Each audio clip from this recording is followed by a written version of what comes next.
சுகர்னு சொல்கிறோம், டைப் 1 டயபெட்டிஸ்ன்னு சொல்கிறோம். இதுக்கு முக்கியமான காரணம் வந்து மிளகாய். மிளகாய்க்கும் மிளகுக்கு என்ன வித்தியாசம் அப்படின்னா, மிளகாய் வந்து வெறும் காரம், மிளகு வந்து அதில் காரமும் இருக்கும் கசப்பும் இருக்கும்.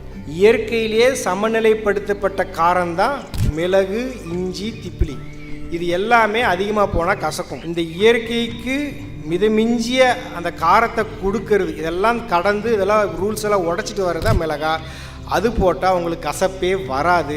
அந்த சமநிலை கெட்டு போய் வயிறு வாயில் புண்ணாகும். நீங்கள் கேட்கலாம், அப்போ எல்லோரும் சாப்பிட்டுட்டு தானே இருக்காங்க, ஆந்திராவிலலாம் போய் பாருங்கள், அங்கெல்லாம் மிளகாய் சாப்பிட்டுட்டு தானே இருக்காங்கன்னு சொல்லுங்கள்.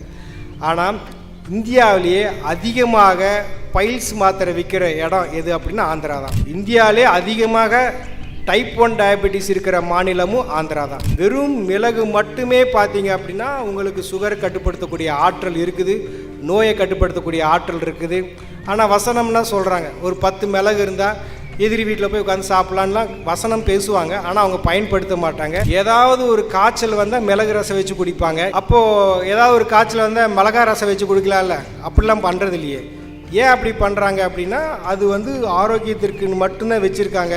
அது சுவை இதோட அதிகமாக அது பழகினதுனால மிளகாய்த்தான் பயன்படுத்துகிறோம். கீரை, கொடி காய்கறின்னு காய்கறி விவசாயத்தை இயற்கை முறையில் செய்து லட்சங்களில் லாபம் ஈட்டும் வெற்றி விவசாயிகளும் தமிழ்நாடு முழுக்க இருக்கும் நாட்டு விதை சேகரிப்பாளர்களும் உங்களை வழி நடத்த நம்ம ஈஷா மண்காப்பும் இயக்கம் வர ஜூன் 28ஆம் தேதி நம்ம வேலூர் VIT பல்கலைக்கழகத்தில் நடத்தும் பாரத பாரம்பரிய காய்கறி மற்றும் விதை திருவிழா அப்படின்ற மாபெரும் கருத்தரங்கத்திற்கு உங்களை தேடி வராங்க. நீங்களும் முன்பதிவு செஞ்சு கலந்துக்க இந்த நம்பருக்கு கால் பண்ணுங்க.